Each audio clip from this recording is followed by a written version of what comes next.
Celeste Ntuli is a South African comedian and actress, and I'm a presenter. I do a lot of TV work. I'm a stand-up comedian as well. I like to emphasize that because I do stand-up as much as I do acting. The first show I did with almost 5,000 people, I was like, yeah, there we go. This is where I need to be. This is what I need to do. I've worked in technology for quite a number of years. I currently work as a technology journalist. I have my own site, my own podcast. We'll be getting into YouTube videos as well. I also have a partnership with Men's Health, and I consult for a lot of tech companies.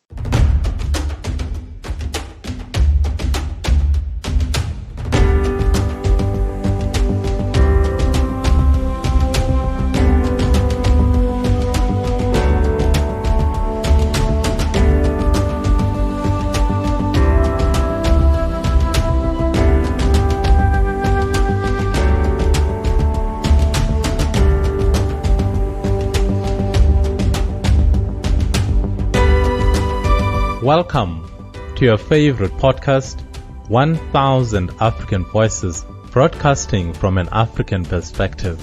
1000 African Voices is a program aimed at breaking down the boundaries that divide us as a continent, the boundaries that divide our beautiful people.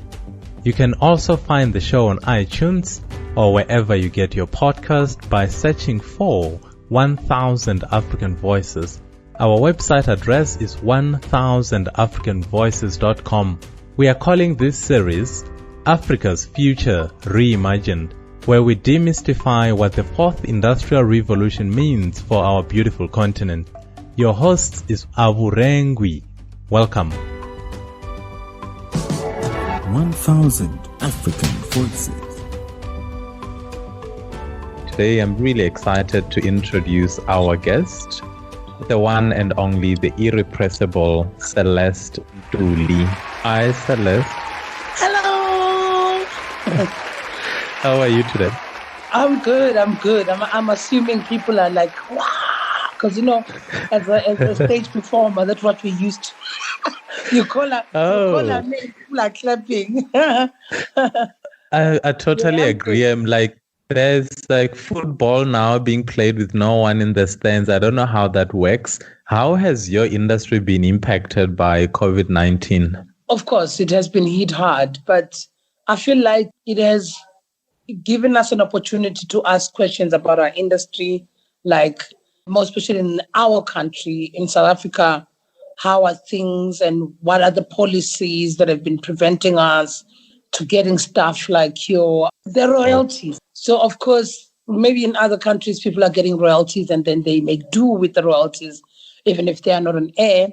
But luckily for me, I'm in a soapie that is not, it was guaranteed to go back on air because it's a daily soapie. But some small shows were cut. And of course, with musicians and comedians, since I'm a comedian and an actress, we don't have live performances, of course. But I've seen people improvising in America, and in actual fact, in South Africa, we have something like a comedy picnic, of which I think it's something that can work coming summer, although right now it's still winter. But coming summer, it should be one of the options for comedians to perform, because at least with picnics, you can exercise the social distancing and you can have a safer show. Yeah. I think this week Dave Chappelle had a show like that where people still maintain some distance and now the show can go on. So I think artists have been forced to really think creatively, because at the end of the day, the show must go on, yeah? Yeah. Well, the show must go on. It's just that it has been a lot of things happening at once. It was the pandemic and then the political situation where it's, as a comedian these days, it's hard. Even if they can give me the stage, it'll be harder for me to just jump on stage and not acknowledge the ills and the things that are happening out there politically. Like in South Africa, we are facing femicide, which is a very gruesome and a very sad domestic violence and gender-based violence that is skyrocketing in our country. This is what we are facing. So, on top of the people being frustrated with the pandemic, COVID-19, then of course what's happening in America, And that's why when I watched Dave Chappelle, I resonated with what he did. It's truly hard, as in right at this moment, to find jokes in what's happening around the world rather than to address it.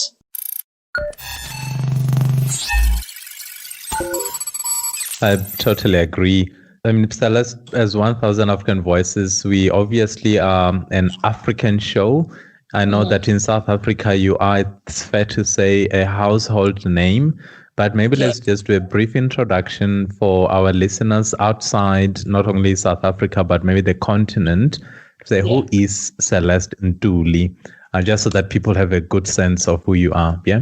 Celeste Ntuli is a South African comedian and actress, and I'm a presenter. I do a lot of TV work. I'm a stand-up comedian as well. Like, I like to emphasize that because I do stand-up as much as I do acting.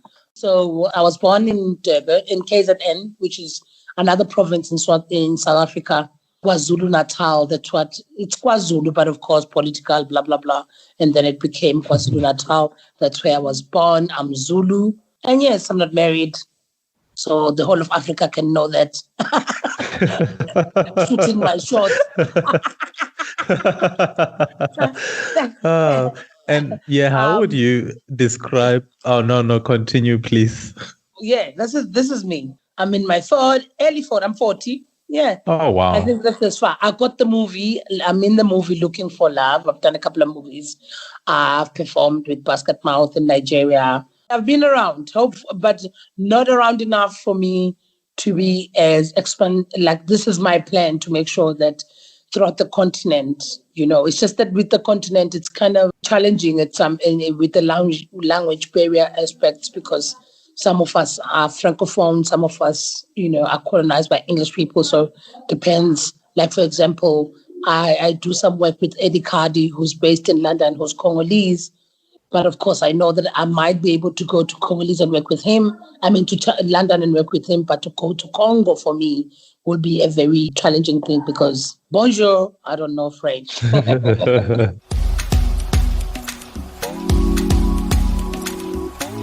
How would you describe your brand of comedy? And before you answer that, in preparing for this interview, I watched a lot of your videos and I went back to like 2010, 11. And I don't know if you've watched your own videos. They said there seems to be a change over time. The Celeste of 2010 seems to be different from today's Celeste. I don't know if that's how you've experienced your own transformation.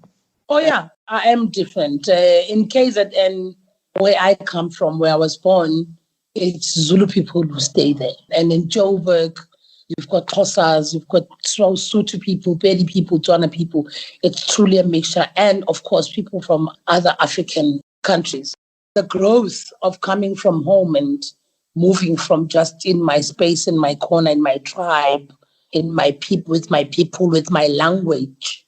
Because I used to perform in Zulu. And then when I got to Joburg, there was no way that I would perform in Zulu because, of course, not everyone understands my Zulu, even amongst our African people. So the transition is there, definitely. And I think over time I've become braver to say the things that I want to say because, like I said, my style of comedy is storytelling. I don't really work with gimmicks mostly, but I find funny in our normal situation. So that has made me to look into my life and myself and what are the things that makes me tick, what are the things, because I talk about my experience and the experience of being a Black woman, of which I think in a space of entertainment, it is not a subject that has been owned by Black women themselves. Our narrative has been told through other people's mouth and through other people's pens, writing them down. But for us to say what we experience and how we experience the world around us, there's not been much of an exciting move when it comes to us telling our own stories as African women. So definitely it has that has been my interest in how I look at things and topics that I choose for my shows and in topics that I choose for my material. Yeah. And you describe yourself as a comedian and an actress, but I think the basis of who you are is really a comedian. At least that's how I got to know you. At what point in your life did you know that you wanted to pursue comedy? Were you always funny, or is it a decision you made at some point? Well, I've been always funny. People that know me are not surprised that I'm a comedian. So what happened was I saw a poster of a guy that I used to be in tertiary with, and they had done a show. And I was like, oh my God, they didn't tell me. So I looked for the guy and I called him. And he was like, actually, I was looking for you too. So in that sense, it kind of looked for me, if you know what I mean. And literally at the beginning, it was more of the financial opportunity that I saw. I was like, I'm getting paid because I was still working, and to do a show over the weekend and they pay you. I mean, who will say no to that? But the bug got on as soon as the first show I did with like almost 5,000 people. I was like, wow. Yeah, there we go. This is where I need to be. This is what I need to do. So I've always known I'm funny, but of course it was never something that I woke up at 5 when I was 5 and said I'm dreaming of being a comedian, because it was not much of an option to be a comedian as I was growing up. But the opportunity of it to be in front of me and to know that I'm funny, I took a chance.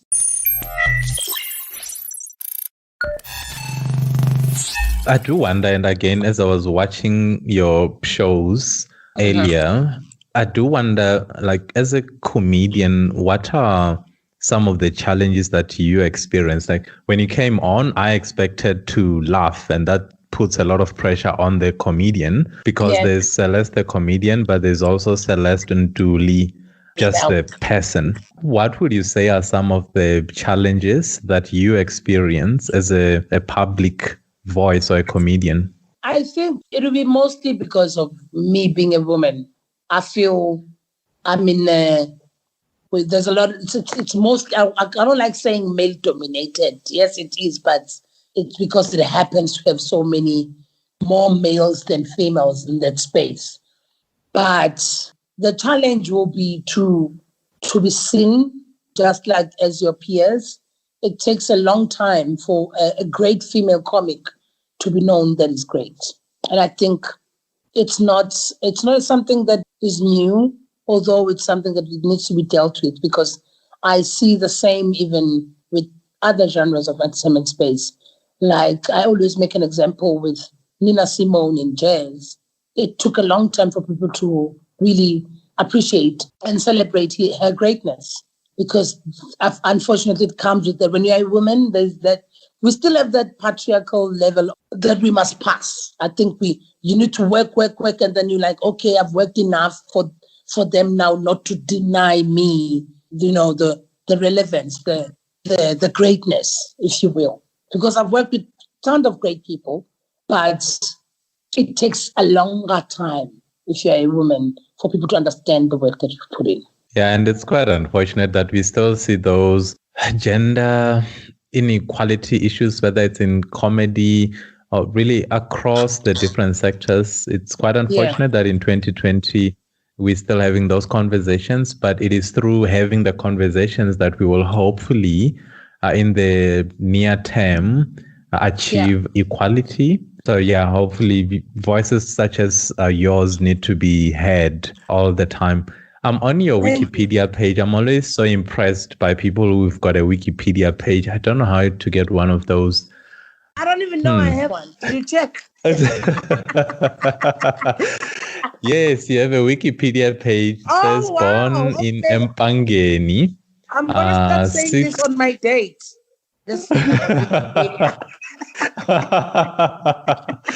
Oh, yeah, it's actually a really cool thing. Not everyone can be on Wikipedia. But maybe on a more serious note, you said you're 40, you've been a comedian for a long time, and now you've really started to cement your place as an actress. 10 years from now, Celeste, what are you working towards? What do you want this Celeste Ntuli brand to become?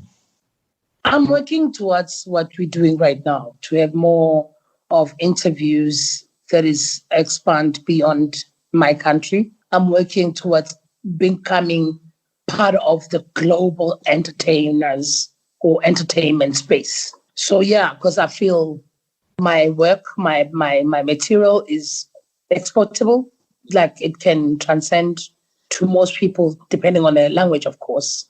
But I don't speak about something that is much more estranged and that is particularly South African. I speak about things that will apply to anyone, really.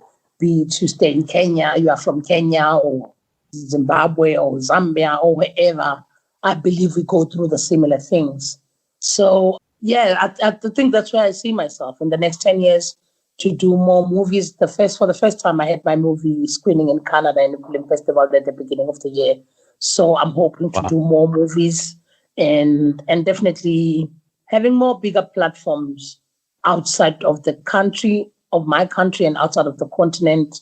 Also a global artist. And with the technology that's available today, I'm just having a podcast, talking to a top-rated comedian, knowing that this episode is going to go out to, the last time I checked, 138 countries around the world. I think we're living in a time where you can really export your brand to just about any part of the world. So that's quite exciting. Yeah, the South African comedy scene, Celeste, we've seen names such as your Trevor Noah, etc., now really becoming bigger than just a continental name. And I think in sort of Trevor and other comedians, we're seeing more and more of that now. Yes. What do you think is behind that? I mean, are South Africans just suddenly funny, or is there something that's happening that we need to pay attention to? South Africans are funny. It's just that suddenly the world is catching up because of Trevor Noah. We are seriously humorous country. We're not scared of talking. Everything is funny in our country. The president does something today, literally, like, for example, we had the COVID-19 situation and the president was supposed to show us how to wear a mask and he messed it all up. It was all over in the news, everywhere on social media. Everyone was making a joke. They created a song about it. Until the president has to respond to us. It's a silly thing, but as South Africans, this is who we are. I promise you, we don't even have to make jokes about popular things as South African comedians, because people in general will kill you and you will be like, dead laughing because of what's happening or what's something that is trending either in the news or minister so and so. It's not as bad as in other countries where you're like, you can't say this because it's a minister. For us, everything goes. And it's like everything goes for everyone. If I can make a mess up right now, I know for a fact that there'll be jokes about me, there will be songs, there will be dance, and it's not malicious. It's truly because the people of South Africa are humorous. And South African comedians, I dare say, I've performed in America, I've performed in Nigeria, I've been to London. The humor that is in South African comedy itself, because there's so many stories in this country, and our democracy possibly, it's based on this, that our democracy was negotiated and we went to the negotiating table. So we've sort of adopted the culture of talking and conversating and engaging. So I think that has made comedy in this country to be unique, because really we go in when we have these conversations. So it's easier for a comedian to choose a topic to write about, to choose a topic to make fun of, or to pick on. So yeah, I think that's why South African comedy is special, because quite honestly, the whole country is humorous.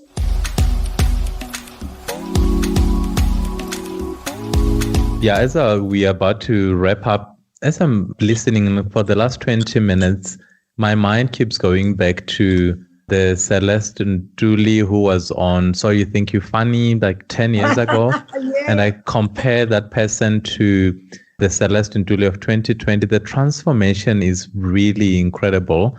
And it's been such a pleasure to not only watch that, but to listen, to finally get to speak to the person behind all that transformation. So I don't know if you have any last words, Celeste, for our listeners in SA and across the continent. Well, thank you for what you're doing, because I think your contribution to the bigger conversation we should have.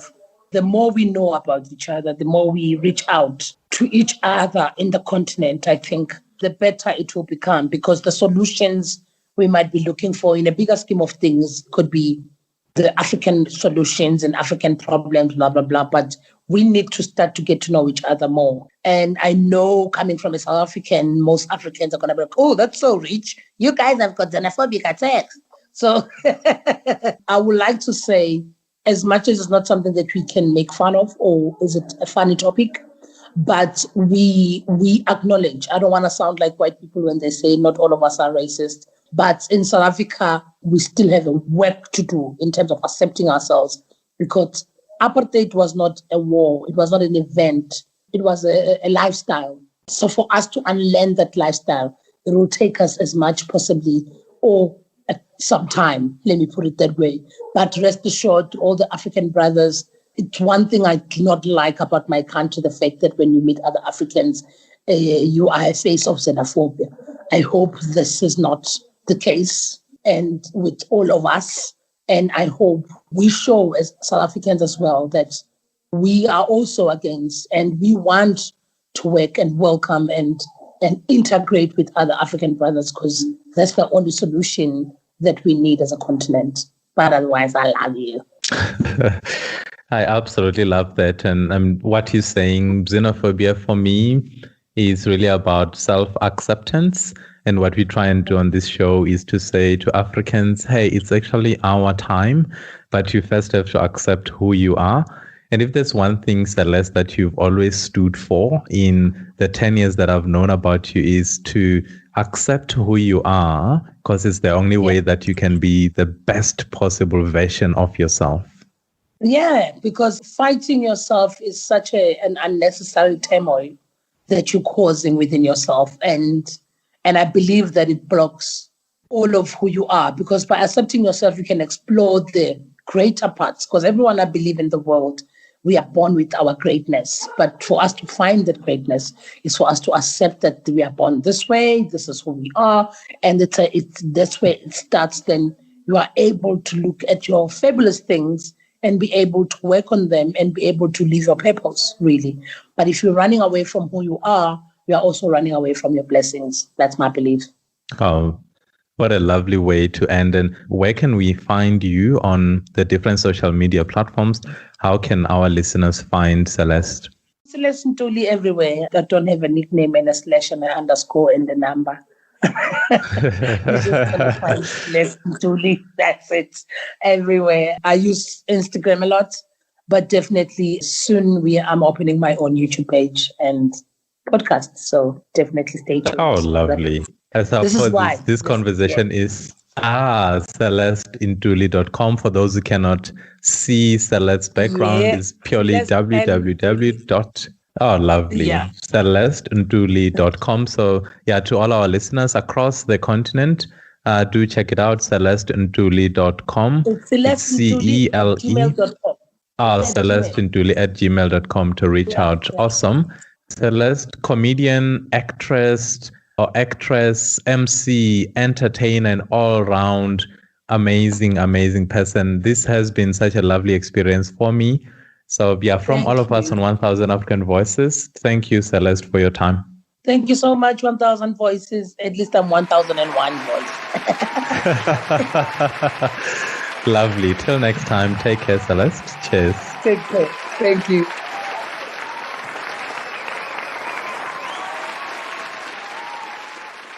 That was our first guest. You'll be hearing from our second guest on the other side of this break.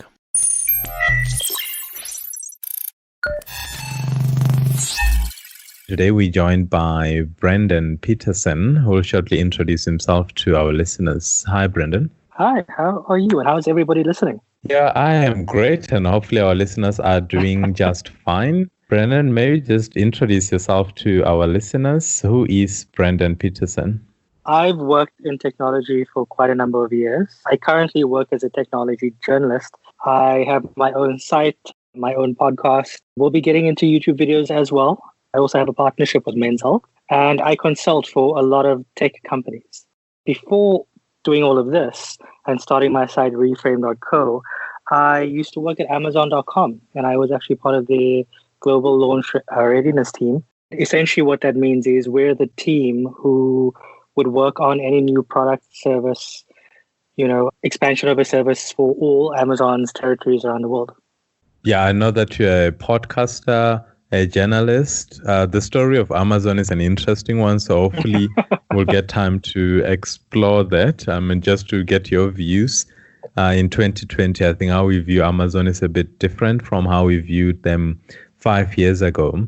Yeah. Maybe let's talk a bit about, as a podcaster, I need to maybe explore that aspect of your life a bit. Can you maybe take us through or tell us a bit more about your podcast? My podcast is under my brand name, which is Reframed, REFRAMED. And you can actually find it on multiple platforms. So Apple Podcasts, Google Podcasts, Spotify, Pocket Casts, Anchor, all under Reframed Tech. And I essentially do 2 different episodes a week, although that is going to increase. Today, I actually just recorded the latest installment of my weekly tech wrap-up. And what I do in that one is I chat with, other technology journalists. So today I actually chatted with someone from Men's Health and a friend of mine who works at Android Authority, which, the listeners might know is actually one of the largest tech websites in the world. All we do is we chat about what's happened in tech during the week, and we sort of give our thoughts, opinions. And essentially, as tech journalists, we say the things that we don't normally get to say in the articles and the content of, articles we write and the content we create. So, for example, today we were chatting about, obviously PlayStation 5, because everybody wants to know about that. But we, ended up also talking about the importance of technology and smartphones, the way they're being created and how that actually impacts our lives. And are these devices actually sort of serving the purpose that these technology companies say that they're serving? And, we also ended up talking about biases in technology platforms and, technology hardware and the lack of representation, that we see at so many of these companies. So that was today. The other sort of podcast I do under the Reframe brand, I chat to executives and, CEOs, MDs of, some of the major tech companies around the world. And we chat about, their products. We chat about the influence it's having on the African market. We chat about, the benefits to consumers, and we talk about where they've, missed the mark on a lot of these things.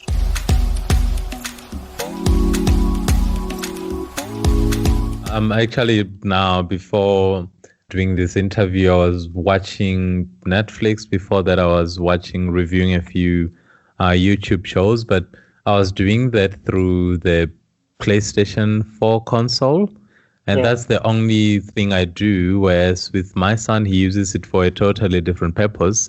So I think we're sort of getting to a stage where all these technologies are merging into whether it's my phone or a console such as the PS5. It's going to be really difficult to tell what's a phone and what's a console, because they seem to now be able to do just about what the other devices can do. At least that's my sense.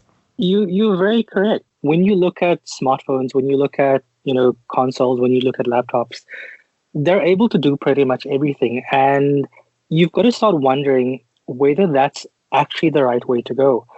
Because I find myself now sort of longing for a time when we had purpose-built devices. So, for example, your smartphone obviously now has amazingly powerful cameras, but they're not as good as a mirrorless camera or a DSLR camera.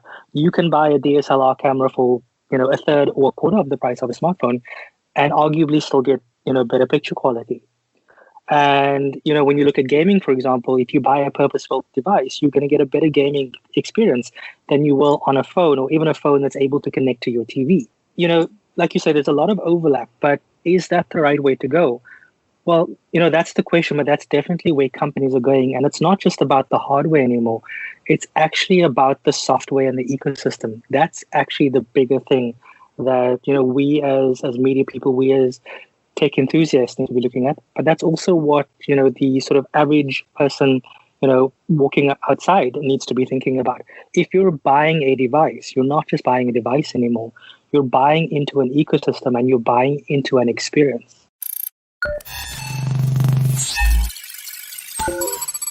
The idea of an ecosystem is an interesting one. For instance, I don't currently own an Apple product, and the reason for that is I acknowledge that they are currently leading on many aspects, although Huawei, for instance, will have something to say about that. So I would then use an HP product, Huawei, something else. I'm really wary of getting sucked into the ecosystem. So if I have an Apple Watch, Apple phone, iPad, a MacBook Pro, I'm not sure if you can ever really get out of that type of system. I don't know what your view is on this issue or the topic of an ecosystem. It's a very interesting topic because I've used iPhones. I've owned iPhones back in the day. It's never been the product that, has been right for me. I have, obviously I have no problem with other people using it if it's what's right for you. But I do use a MacBook Pro as my daily laptop because it's just what's worked best for me under those circumstances. But in terms of, smartphone and that sort of thing, because of my line of work, I do swap fairly often. I am currently kind of rotating between the P40 Pro from Huawei and then Samsung's Galaxy S20 Ultra. And obviously both of those are Android, so they don't work as well with, my MacBook as, say, an iPhone would. But the interesting thing about that kind of sort of ecosystem is if you look at Android as an entire ecosystem, it's actually a Google ecosystem. So you can move to Samsung, you can move to Nokia, you can move to LG, you can move to Sony Xperia if you wanted, and you'd still be able to get access to the same things and be part of the same ecosystem because ultimately it's not a hardware manufacturer ecosystem, it's a software ecosystem, and that being Google. You mentioned the Apple ecosystem, which we're all very, very familiar with. That's probably the most famous one in the world. But Huawei, as you said, has got something to say about that. Since they've been placed on the entity list in 2019, they've been working very hard to build their own ecosystem, arguably to rival what's happening with Apple. So P40 Pro, for example, doesn't actually have Google's mobile services. So no, Google Drive, no, Chrome, no Google Photos, no Gmail, all pre-installed. You can access all of those either via the web browser or, downloading the apps from another store. But in doing a lot of work with Huawei, I've been actually able to find out that their big picture idea is to build a massive ecosystem that moves just beyond smartphones, smartwatches and laptops. They have got, laptops coming to the country later this year, or at least new laptops. They've got new tablets launching soon. They've got a sub-brand called Honor, and Honor has launched, what we would call TVs. So they call it a smart display. That's also coming later this year. They've got smart speakers coming later this year. And all of those are forming part of an ecosystem.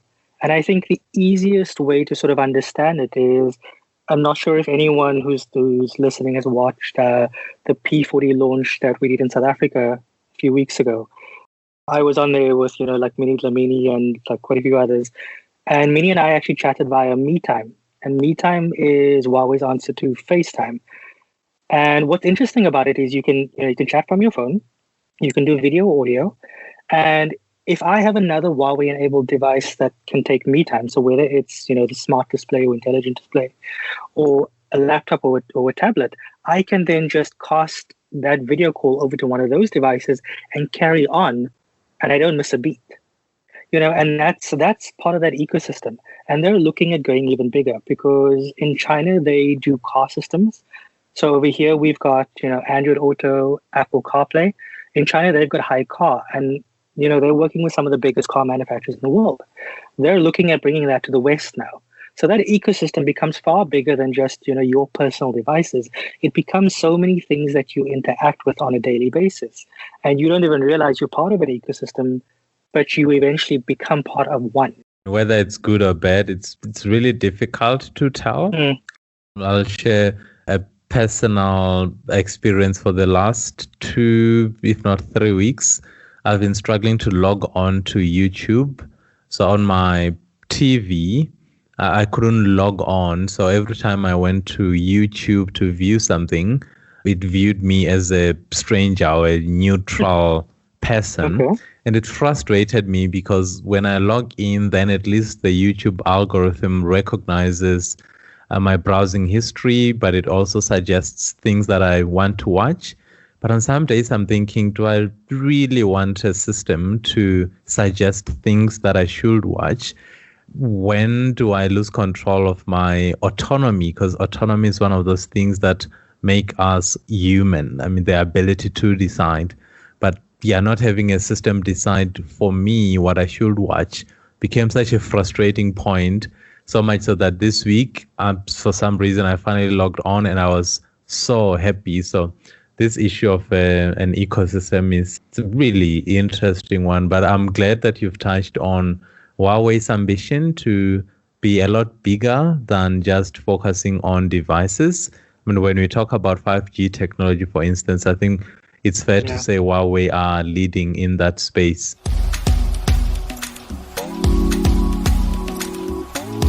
Brendon, I'm aware that we sort of have been chatting for a while.